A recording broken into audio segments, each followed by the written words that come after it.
이제 오늘 우리에게 주시는 하나님의 말씀 함께 읽도록 하겠습니다. 우리에게 주시는 하나님의 말씀은 누가복음 10장 36절, 37절 말씀입니다. 우리 준비하신 성경책이나 화면의 자막을 보시고 우리 한 목소리로 읽도록 하겠습니다. 내 생각에는 시작. 내 생각에는 이 세 사람 중에 누가 강도 만난 자의 이웃이 되겠느냐? 이르되 자비를 베푼 자니이다. 예수께서 이르시되 가서 너도 이와 같이 하라 하시니라. 아멘. 매우 엄격한 도덕주의 철학자로 알려진 임마누엘 칸트라는 사람이 있습니다. 이 사람이 어느 날 이런 질문을 받습니다. 선생님의 삶에서 가장 커다란 어려움은 무엇입니까? 라는 질문을 받았습니다. 그러자 이 질문을 받은 칸트는 이렇게 대답합니다. 내가 도덕을 가르치고 도덕 철학을 강론하지만 그러나 내가 가르치는 것과 정반대로 살고 싶은 유혹이 내 속에 있는 것입니다. 라고 그렇게 대답을 했습니다. 이 칸트의 말을 통해서 본다면 우리가 알고 있는 것과 그리고 우리가 누군가를 가르치는 것과는 반대로 또 우리가 그것대로 그 말씀대로만 살아간다라는 것이 결코 쉽지 않다라는 것을 우리가 알 수 있는 그런 대목이다 생각됩니다. 이것은 도덕적으로 착하게 살아야 된다, 바르게 살아야 된다 가르치는 칸트뿐만이 아니라 사실 하나님의 말씀을 믿고 하나님의 말씀대로 살아야 한다는 우리 그리스도인들에게도 마찬가지의 어려움은 늘 존재합니다. 목사가 되고 또 우리가 신앙생활을 오래 해서 장로가 되고 권사가 되고 집사가 된다고 해서 자동적으로 우리가 하나님의 뜻대로 사라지는 것이 아니다라는 것을 아마 경험적으로 잘 아실 겁니다. 우리 안에도 늘 하나님의 말씀대로 살아야 한다라는 마음의 소원은 있지만 또 칸트가 말했던 것처럼 하나님의 말씀을 가르치고 전하고 아는 것과는 또 반대로 살고 싶은 우리의 인간적인 욕망도 언제든지 우리의 마음속에는 존재하고 있기 때문이죠. 어느 정도 신앙생활을 하다 보면 성경에 대한 지식이 조금씩 쌓여갑니다. 믿음의 대상이신 하나님이 어떤 분이신지에 대해서도 조금씩 알아가게 되고 신앙생활이 이런 것이구나 하는 깨달음도 얻을 수가 있습니다. 그런데 문제는 우리가 성경에 대해 그리고 하나님에 대해 알고 있다는 것 때문에 그 알고 있다는 것이 마치 우리가 그렇게 살고 있다라고 하는 착각으로 이어져서는 안 된다라고 하는 것이죠. 조금 전에 말씀드렸던 칸트의 예를 보자면 우리가 아는 것과 그리고 그 알고 가르치는 것과 사는 것은 전혀 다른 차원의 문제일 수 있다라고 하는 것입니다. 어느 하루는 제가 이렇게 도로에 서 있는데 조그만 자녀를 데리고 무단횡단을 하는 그 엄마의 모습을 봤습니다. 버스가 이제 건너편에서 오니까 그 버스를 타야 된다고 생각했는지 신호를 어기고 막 아이의 손을 잡고 열심히 뛰어와서 그 버스 정장에 쓴 겁니다. 근데 그 아이에게 그 엄마가 하는 말이 지금은 버스를 타야 됐기 때문에 건너왔지만 다음부터는 너 무단횡단하면 안 돼라고 가르치는 거죠. 이렇게 우리가 가르치는 것과 자신이 그렇게 사는 것에는 늘 항상 차이가 존재한다라는 것입니다. 신앙생활도 마찬가지죠. 하나님의 말씀을 아는 것, 그리고 제가 이렇게 매주마다 우리가 하나님의 말씀대로 살아야 합니다. 주님을 의지하고 살아야 합니다. 라고 가르치는 저에게 있어서도 이렇게 제가 선포하는 말씀과 제가 그렇게 살아가는 것은 또 다른 차원의 문제라고 하는 것입니다. 오늘 우리가 읽은 말씀에서도 이와 같은 사람을 우리가 만나볼 수가 있습니다. 하루는 어느 율법 교사, 즉 율법을 가르치는 선생님입니다. 오늘날로 말하면 저와 같은 목회자라고도 할 수 있겠죠. 성경을 가르치는 하나님의 말씀을 가르치는 교사가 예수님께 와서 이렇게 묻습니다. 선생님이요, 내가 무엇을 해야 영생을 얻을 수 있습니까? 라고 그렇게 질문을 합니다.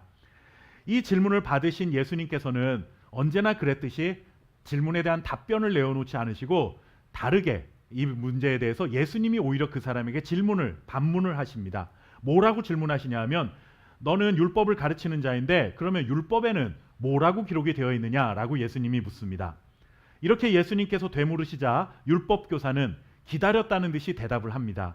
그 대답이 무엇인가 하면 누가복음 10장 27절 말씀입니다. 우리 율법 교사의 대답을 함께 읽어보도록 하겠습니다. 대답하여 이르되 시작. 대답하여 이르되 내 마음을 다하여 목숨을 다하며 힘을 다하며 뜻을 다하여 주 너의 하나님을 사랑하고 또한 내 이웃을 내 자신같이 사랑하라 하였나이다. 아멘.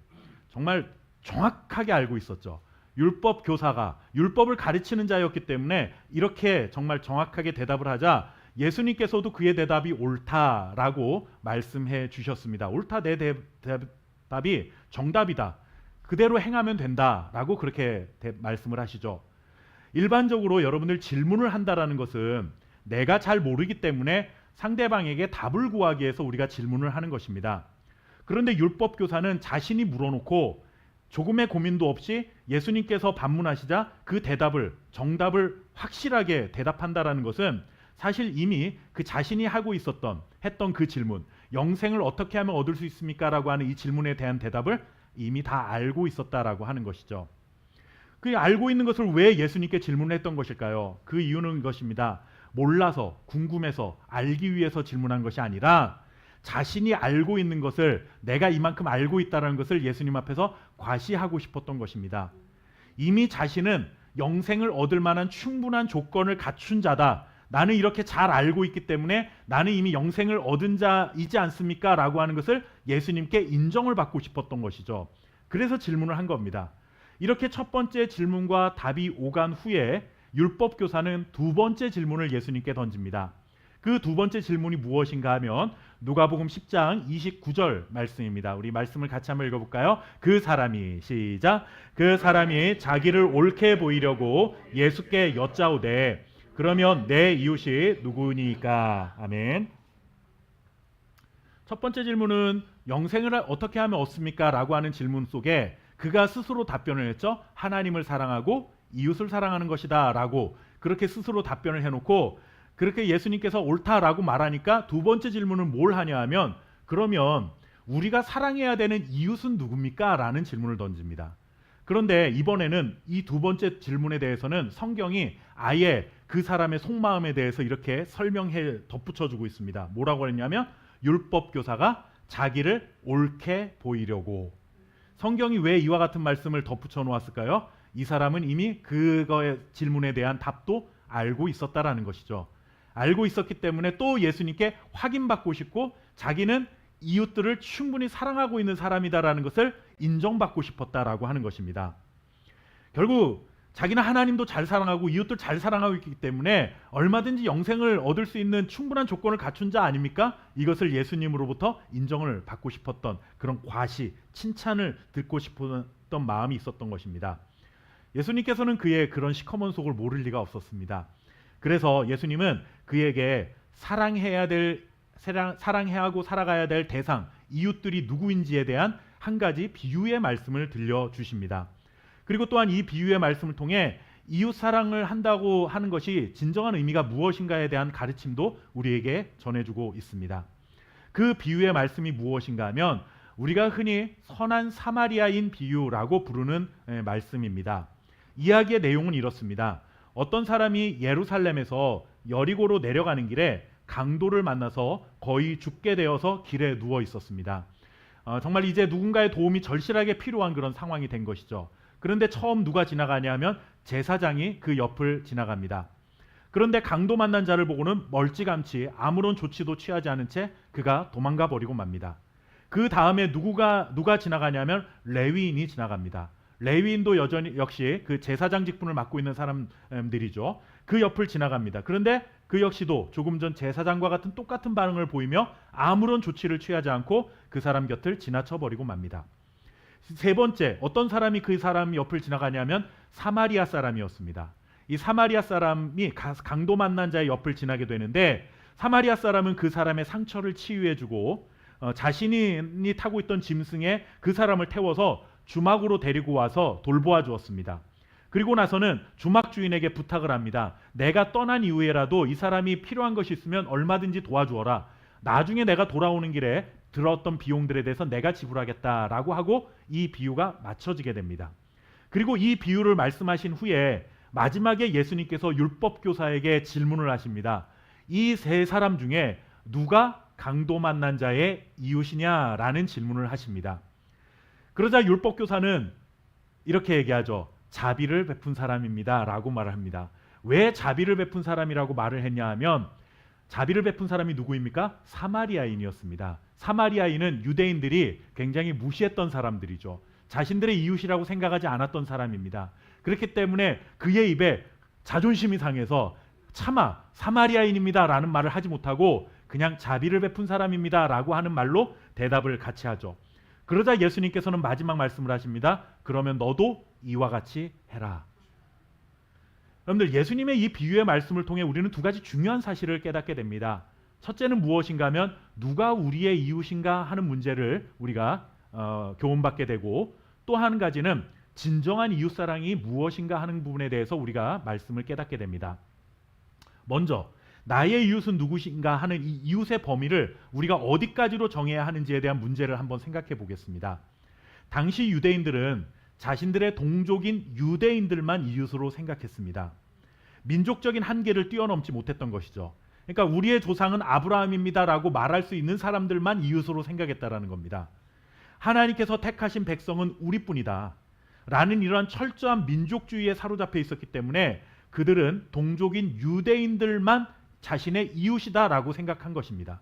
그러니까 자비를 베풀어도 누구에게만 베풀어야 되냐 하면 유대인들에게만 베풀어야 한다라는 것이었죠. 율법에 하나님을 사랑하고 내 이웃을 내 몸과 같이 사랑하라 하신 말씀도 항상 그 범위는 어디까지 정해져 있는 겁니까? 유대인에게만 정해져 있는 것입니다. 그런데 오늘 비유를 듣고 보니 예수님께서 말씀하시려는 이웃의 범위는 무엇이었습니까? 한마디로 요약한다면 그 사람이 도움이 필요한 사람이라면 모두가 우리의 이웃이고 우리가 그들의 이웃이 되어주어야 한다라는 말씀을 해주고 있는 것입니다. 이웃은 섬김과 사랑을 통해 언제든지 새롭게 만들어질 수 있는 관계라고 하는 것입니다. 그런데 유대인들은 어떤 이웃에 대한 개념을 가지고 있었습니까? 절대적으로 우리 유대인들만 우리의 이웃이다라고 하는 폐쇄적인 생각 속에, 그 관계를 더 이상 넓혀갈 수 없었다는 생각 속에 갇혀 있었지만, 예수님께서는 사마리아인이든 그가 이방인이든 간에 누군가의 도움을 절실히 필요로 하는 사람이라고 한다면 그 사람이 우리와 다른 사람이라 할지라도, 우리와 혈통이 다른 사람이라 할지라도 그 사람을 내 이웃이 되어줘야 한다. 그리고 그 사람은 얼마든지 우리에는 이웃이 될 수 있다라고 하는 이웃의 범위를 굉장히 넓게 적용해 주시는 그런 말씀을 우리가 보고 있는 것입니다. 우리도 이웃에 대해 닫혀있는 생각을 가지고 살아가는 경우가 참 많습니다. 나하고 뭔가 작은 접촉점이라도 있어야만 이웃이라고 생각하는 것이죠. 특히나 우리 한국 사람들은 특히나 이렇게 새로운 관계를 맺어갈 때 가장 먼저 묻는 것 중에 하나가 뭐냐면 고향이 어디십니까? 라고 하는 겁니다. 그러다가 고향이 어디십니까? 라고 하다가 마침 같은 고향이라도 만나면 굉장히 오랫동안 친했던 사람인 것처럼 나도 거기를 고향인데 어떻게 여기서 만나게 되느냐? 라고 그렇게 반가워하죠. 뭐 그것 자체를 나쁘다라고 할 수는 없지만 마치 그 고향이 우리의 어떤 그런 관계를 형성한 데서 굉장한 유대감을 형성해 줄 수 있을 것처럼 그렇게 이해를 합니다. 고향뿐만이 아니죠. 그 다음에는 또 이제 학연입니다. 학연. 그래서 학교 어디에 나왔느냐, 그러다가 뭐 제 고향이 같은데 그럼 초등학교 어디 나왔어요? 뭐 이러다가 진짜 뭐 같은 초등학교라도 나오면 뭐 이거는 뭐 한 20-30년 지기 친구를 만난 것처럼 그렇게 또 반가워하는 게 우리나라 사람들이죠. 뭐 그거를 제가 비난할 이유는 없습니다. 그러나 우리의 관념 속에는 이웃이라고 하는 것을 자꾸 그런 우리와의 어떤 접촉점이 있는, 뭔가 조그만한 어떤 그런 공통분모가 있어야만 이웃이 될 수 있을 것처럼 생각하는 경향이 우리 안에 다 있다라고 하는 것이죠. 그러나 예수님께서는 뭐라고 말씀하시는 겁니까? 너의 도움을 필요한 사람은 누구나 너의 이웃이고 우리는 그러한 자들을 기꺼이 도와주며 이웃이 될 수 있어야 한다라고 하는 것입니다. 예수님을 찾아와 질문을 던진 율법교사는 자신이 하고 있는 이 두 가지 질문에 대한 답을 너무나도 정확하게 잘 알고 있었습니다. 그럼에도 불구하고 이 질문을 한 이유는 앞서도 말씀드렸지만 자신은 지금 하나님을 사랑하고 내 이웃인 유대인 동족들을 잘 사랑하고 있기 때문에 나는 얼마든지 영생을 얻을 만한 충분한 자격이 있는 사람입니다. 그러니까 당신의 대답으로 나를 좀 인정해 주십시오 라고 하는 예수님의 동의를 얻고 싶어서 사실 이 질문을 던진 것입니다. 그런데 예수님께서는 이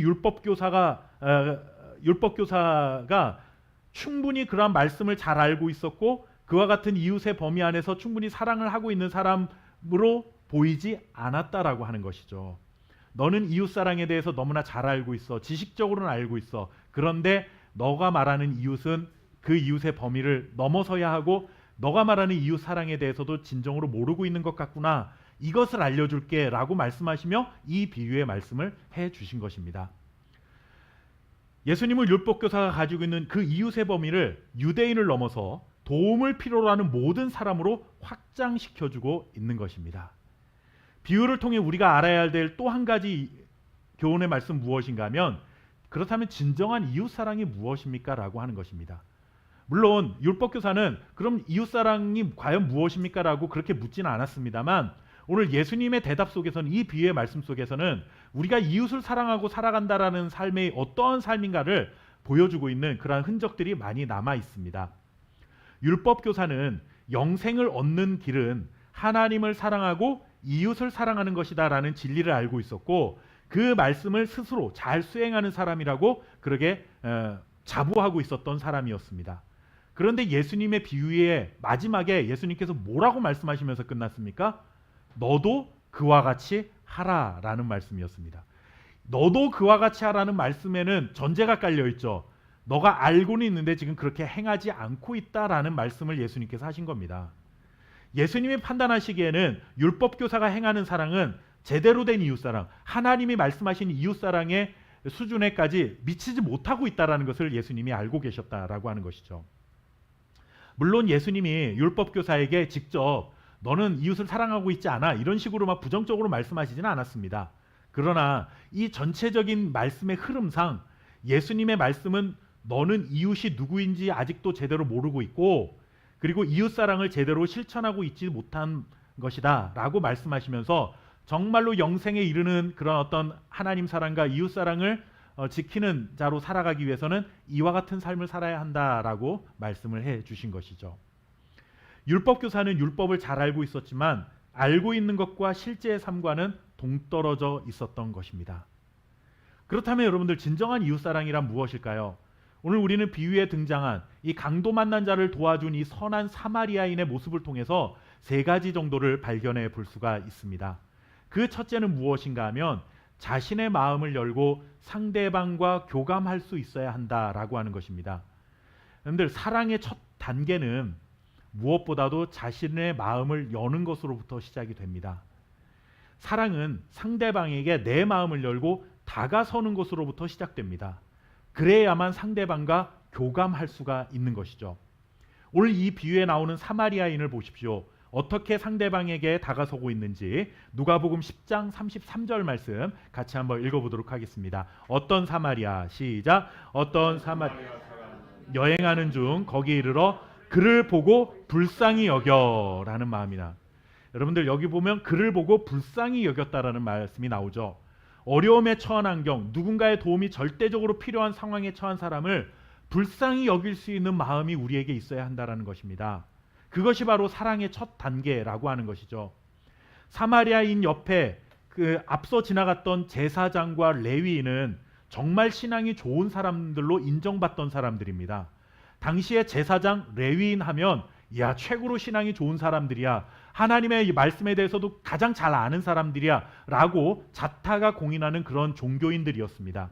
그냥 종교인이 아니라 오늘날로 말하면 저와 같은 종교 지도자라고 말할 수 있는 그런 사람들이죠. 다른 사람들에게 하나님의 말씀을 가르치며 너희들 하나님의 말씀대로 살아야 한다라고 전했던 사람들, 그런 사람들입니다. 그런데 그랬던 사람들이지만 그 사람들에게 부족한 것 한 가지가 있습니다. 그것이 무엇입니까? 불쌍히 여기는 마음이 없었다라는 것이죠. 상대방의 아픔을 보고 공감해 줄 수 있는 마음이 없었다라는 겁니다. 공감 능력이 부족하다, 오늘 우리가 자주 사용하는 말이죠. 최근에 공감 능력이 부족한 거예요. 하나님의 말씀이 지식으로 꽉 차 있는데 상대방이 정말로 도움을 필요로 하는 사람, 내가 사랑을 베풀어야 될 만한 그런 사람이구나라는 것을 공감할 줄 모르는 사람들이었다라는 겁니다. 혹시나 이방인과 접촉했다가 자신들의 명예에 흠집이 가지 않을까. 그리고 또 피를 흘리는 자들은 가까이 하지 않았죠. 율법에 의하면 피를 흘린 자는 가까이 가게 되면 그 사람도 부정하게 되기 때문에 그런 율법적인 조항에 매여서 사람이 죽어가고 있는데도 그 사람에게 또 아무런 도움을 주지 못하고 지나가는 제사장과 레위인의 모습을 우리는 보고 있는 것입니다.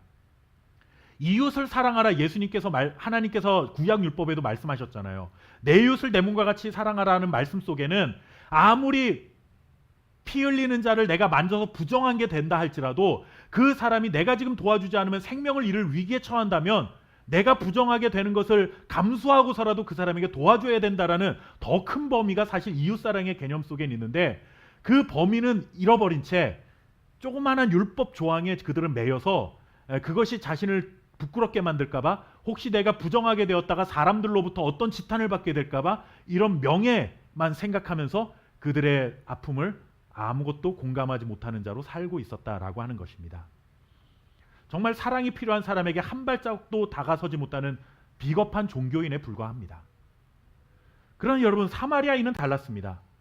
사마리아 사람을 왜 비유에 등장시켰냐 하면요, 여러분들, 사마리아는 이스라엘이 남쪽 유다와 북쪽 이스라엘로 분열된 이후에 이 북쪽 이스라엘의 수도가 어딘가 하면 바로 사마리아입니다. 그런데 나중에 남쪽 유다도 바벨론에게 멸망을 당하고 북쪽 이스라엘도 아수르에게 멸망을 당하는데, 그 멸망을 시킨 바벨론과 아수르가 조금 정책이 달랐습니다.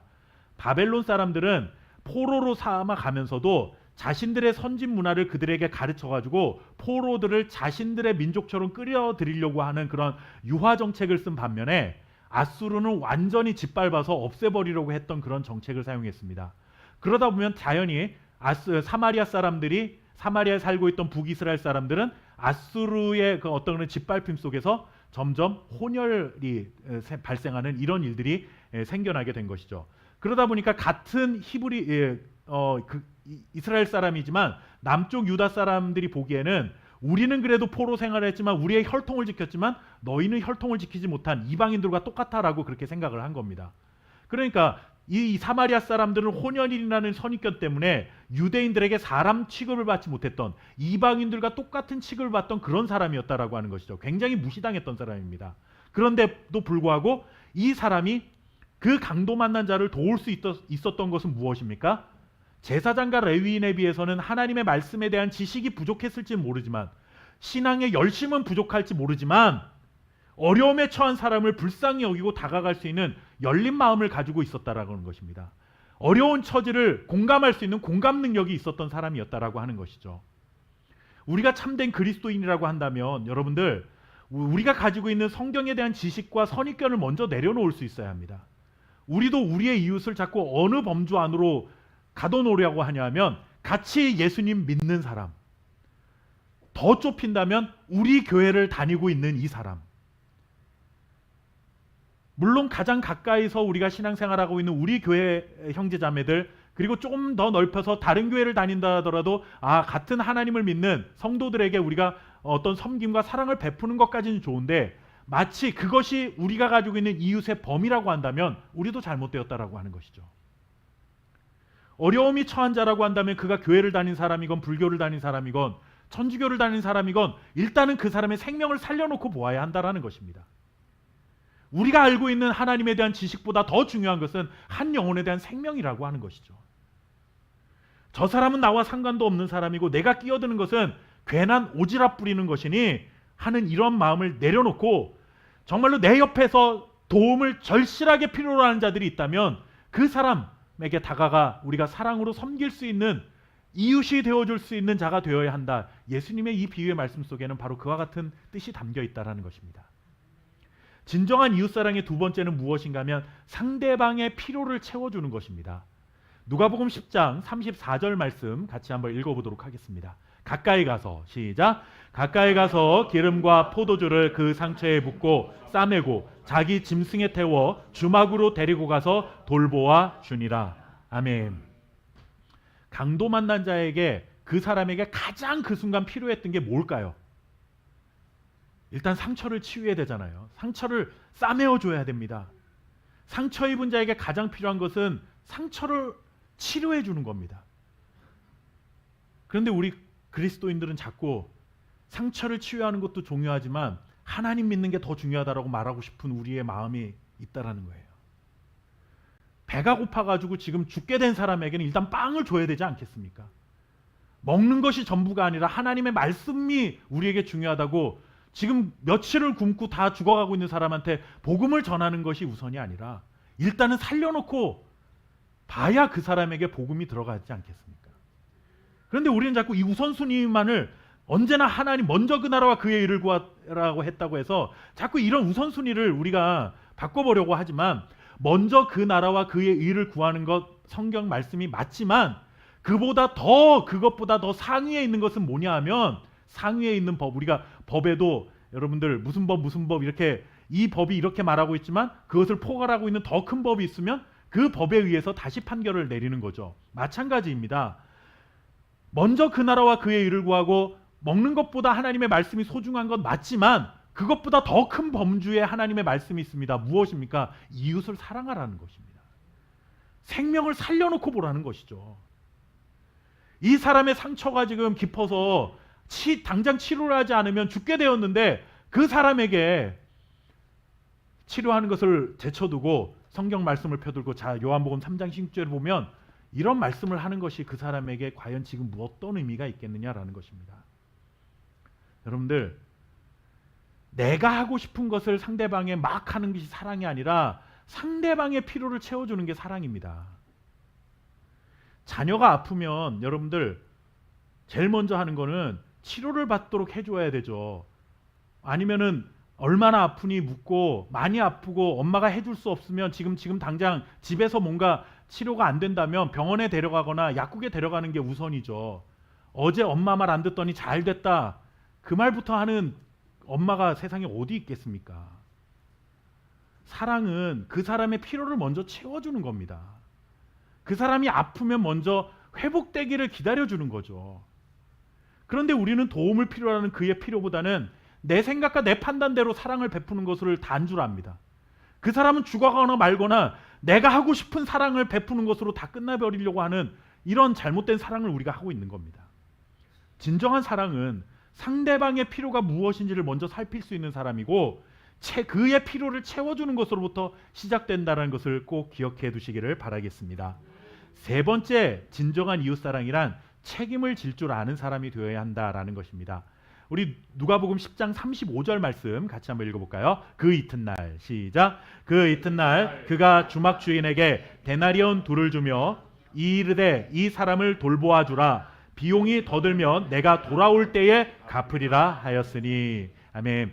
제가 아까 말씀드렸던 그 부분이죠. 이 사람이 다 치료해주고 이제 자기가 또 자기의 일을 하기 위해서 갑니다. 그러면서 2데나리온을 주면서 이 값으로 저 사람을 치유해주고 만약에 더 든다면 돈을 지불한 게 이만큼까지니 그냥 그를 내팽개치지 말고 다 도와주어라. 더 드는 비용에 대해서는 내가 돌아올 때 주겠다라고 그렇게 말을 하고 떠납니다. 사마리아인은 상처를 싸매고 조금 돌보아주는 것, 이것만으로도 충분한 사랑을 한 것 같지만 자신의 짐승에 그를 태워서 주막으로 데려가 그곳에서 더 돌보아주는 것이면 충분한 사랑을 베풀었던 것 같지만 그것으로 끝내지 않았습니다. 돈을 지불하면서까지 주인에게 돌봐달라고 요청을 하고 그리고 또 더 든다면 내가 더 지불할 테니 나중에라도 지불할 테니 그 사람에게 끝까지 도움을 주어라 라고 그렇게 부탁을 하는 모습을 봅니다. 그의 사랑을 끝까지 책임질 줄 아는 사랑이었습니다. 그리고 이 수준으로 사랑을 베풀 때 비로소 진정한 이웃사랑을 실천하는 것임을 예수님께서 말씀해 주신 것입니다. 도움을 필요로 하는 모든 자는 우리의 이웃입니다. 오늘 우리가 길을 가다가 누군가 나의 도움을 절실하게 요구하고 있다면 그 사람은 우리의 이웃이고 내가 그의 이웃이 되어 주어야 합니다. 그를 진정으로 사랑한다는 것은 내 마음을 열고 그의 아픔에 공감해 주는 것입니다. 그리고 그의 필요를 채워주는 겁니다. 그리고 책임질 수 있는 만큼 끝까지 책임져 줄 수 있는 그것이 바로 진정한 사랑입니다. 그런데 이렇게 말해놓고 보니까 한 가지 의문이 생깁니다. 이와 같은 사랑이 정말 가능합니까?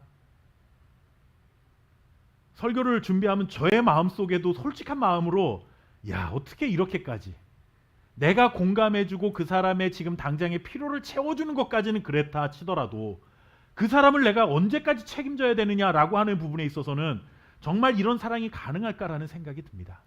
그러나 여러분, 과연 이런 사랑이 가능할까 하는 그런 한없는 사랑, 다함없는 사랑을 베풀어 주신 분이 계시죠. 그분이 바로 누구이신가 하면 예수님이십니다.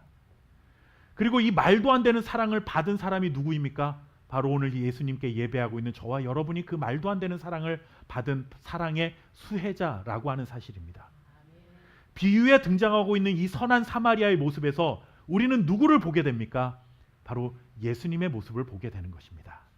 물론 예수님이 자신을 이 선한 사마리아인에 빗대어 말씀하신 것인지 아닌지는 우리가 정확히 알 수는 없지만 끝까지 자신의 사랑을 그 사람에게 베풀어주는 모습을 통해서, 선한 사마리아인의 모습을 통해서 우리는 이 말씀을 하고 계신 예수님이 그와 같은 삶을 살아가신 분이다라고 하는 것을 우리는 발견해 볼 수가 있는 것이죠. 하나님의 구원을 이루시기 위해 이 땅에 오신 예수님은 유대인과 이방인이라는 구분을 두지 않으셨습니다. 자신의 방식에 따라 사람들을 차별하시거나 자신만의 방식으로 사람들을 선별하셔서 그들에게 사랑을 베풀어 주지 않으셨습니다.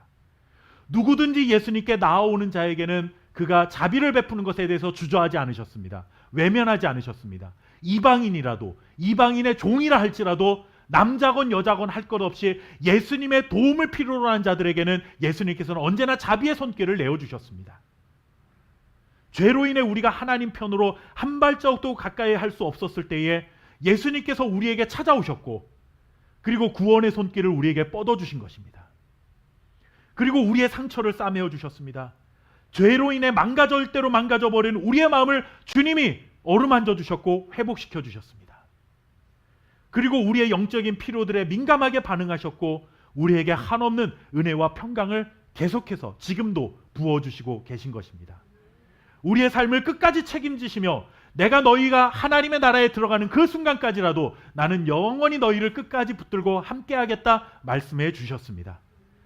예수님을 한 번 선택한 자는 반드시 하나님 나라에서 영생의 소망을 살아갈 수 있는 그곳까지 내가 인도해 내겠다라고 우리에게 약속해 주셨습니다. 사랑하는 성도 여러분, 예수님은 우리에게 있어서 오늘 비유에 나오는 선한 사마리아인과 같은 분이십니다. 그렇게 사랑과 섬김을 행해 주신 분입니다. 그 사랑과 섬김으로 우리를 영생의 소망으로 불러주셨습니다. 끝까지 책임지는 사랑으로 우리를 지금도 붙들고 계시는 줄 믿습니다. 이제 예수님께서는 내가 너희에게 선한 사마리아인이 되었던 것처럼 너희가 이제는 또 다른 이웃들에게 선한 사마리아인과 같은 그런 삶을 살아가라 말씀해 주고 있는 것입니다. 우리의 인생 가운데 보이는 우리의 도움을 필요로 하는 자들이 모두가 우리의 이웃이 될 수 있다는 열린 마음을 우리가 좀 가질 필요가 있습니다. 물론 이 세상 고통받는 모든 사람들의 일생을 우리가 다 책임져 줄 수는 없습니다. 그 사람들을 우리가 어떻게 다 책임을 지겠습니까? 오늘 이 말씀의 핵심은 세상 모든 사람들을 너희가 다 끝까지 책임져라 이것이 아니라 우리가 인생의 길을 가다가 지금 내 도움을, 정말 내가 살아가는 삶의 현장 속에서 나의 도움을 절실히 간절히 바라는 어떤 사람을 만나게 된다면 적어도 그 사람은 외면하지 말고 살아가야 된다. 오늘 주님께서 우리에게 깨닫게 하시는 은혜가 이것이죠. 우리 함께 교회가 개척을 하고 지금까지 올 수 있었던 것은 하나님의 기적과 같은 일하심이라고 저는 고백합니다. 아마 여러분들도 그와 같은 고백을 하고 계실 겁니다. 그러나 여러분들, 하나님의 기적인 것은 맞고 하나님의 도우심인 것은 맞지만 그 하나님의 그 기적과 같은 도우심을 실현될 수 있도록 우리를 섬겨주신 선한 사마리아인과 같은 사람들이 우리 주변에 많이 있었다라고 하는 것입니다. 하나님이 직접 오셔가지고 우리 함께 교회를 막 세워주시고 막 그게 아니라 하나님이 보내주신 선한 사마리아인과 같은 이웃들이 있었기에 지금까지도 이렇게 우리 함께 교회가 든든히 세워져 가고 있는 은혜를 누리고 있는 것입니다. 우리 함께 교회 개척 첫 해부터 내년 5월이면 우리 함께 나눔을 통해 어려운 이웃들을 섬기는 것은 우리 함께 교회가 풍족해서가 아닙니다. 우리가 충분한 예산을 가지고 이것도 할 수 있고 이것도 할 수 있고 저것도 할 수 있는 그런 교회이기 때문에 하는 것이 아니라 가장 먼저 해야 될 것이 무엇인가 우선순위를 적해놓고 보니 우리보다 더 어려운 이웃들, 가정의 달이면 더 외로움을 느낄 수 있는 그런 사람들 단 한 번만이라도 우리가 조금 더 관심을 가지고 돌아보자라는 뜻에서 개척 첫 해부터 우리 함께 나눔이라고 하는 이 헌금을 통해 우리가 어려운 이웃들을 돕습니다. 세상의 어려운 이웃들에 비한다면 너무나 턱없이 작은 것일 수 있지만 우리가 할 수 있는 만큼 이만큼이라도 섬기고 싶은 마음을 담아서 우리가 그 사랑의 빛을 조금이라도 갚아주고 싶은 마음을 가지고 시작한 것입니다. 그래서 이 일을 통해서 우리가 우리 함께 교회를 이웃으로 여기고 자비를 베풀어준 그 누군가의 사랑이 있었던 것처럼 이제 우리 함께 교회도 누군가의 선한 이웃이 되어 이웃사랑의 실천을 점점 더 넓혀가고 싶은 마음을 가지고 있는 것이죠. 예수님의 한없는 사랑이 우리에게 정말로 절망 속에서도 소망이 되었던 것처럼 우리도 누군가에게 사랑을 베푼다면 그 절망 속에 살아가는 사람에게 우리의 사랑을 통해서 그 사람이 소망을 갖게 되는 놀라운 기적과 같은 일이 일어나게 될 줄 믿습니다. 진정한 사랑에 목말라 하는 세상을 향해서 주님이 말씀하신 진정한 이웃사랑을 실천하며 살아가는 선한 사마리아인으로 살아갈 수 있는 저와 여러분 될 수 있기를 주님의 이름으로 축원합니다. 함께 기도하겠습니다. 우리에게 아무런 편견 없이 다가오셔서 마음을 열어주시고 우리를 사랑해 주신 하나님께 감사와 영광을 올려드립니다. 하나님이 없었다면 우리도 하나님 사랑에 메말라 하며 세상에서 지금 방황하고 있었을 것인데 예수 그리스도를 통해 우리의 상처를 싸매시고 피로를 채워주셔서 오늘 이 자리에서 우리가 영원한 소망 되신 하나님을 예배하는 자로 서게 되었음을 감사드립니다. 주님, 이제 우리의 생애 가운데 우리에게 베푸신 그 사랑을 전하며 살아갈 수 있는 주님의 자녀들이 되게 하옵소서. 사랑을 애타게 기다리고 있는 이웃들의 기대를 충족시킬 수 있는 우리 함께 교회가 되게 하시고 우리의 삶이 될 수 있도록 주님 우리의 삶을 인도해 주옵소서. 하나님, 우리가 작은 것이지만 함께 나누고 싶은 마음의 소원들을 갖게 하시고 또 그 나눔을 통해서 더 큰 사랑이 이 땅 가운데 전파되게 하셔서 정말 하나님의 사랑으로 정말 이 세상이 변화되어져가는 놀라운 일들 가운데 우리가 마중물로 쓰임받는 삶이 될 수 있도록 주여 우리를 축복해 주옵소서. 오늘도 이러한 믿음의 고백들을 가지고 주 앞에 서게 하시니 감사합니다. 예배자로 삼아주신 것 감사합니다. 귀한 물질 구별하여 주님께 드리오니 하나님 아버지, 우리의 삶이 하나님의 은혜로 늘 가득하게 하시고 부족함 없이 채우시는 하나님의 축복이 날마다 넘쳐날 수 있도록 주여 도와 주옵소서. 그리고 구별하여 드린 이 손길 하나님 아버지 헌금을 통하여 교회가 든든히 세워져 가고 또 하나님 아버지 또 다른 이웃들에게 소망을 전하고 하나님의 사랑을 전하는 일에 아름답게 쓰임받을 수 있는 귀한 예물이 될 수 있도록 주님 축복하여 주옵소서. 감사드리며 살아계신 예수님의 이름으로 기도하옵나이다. 아멘.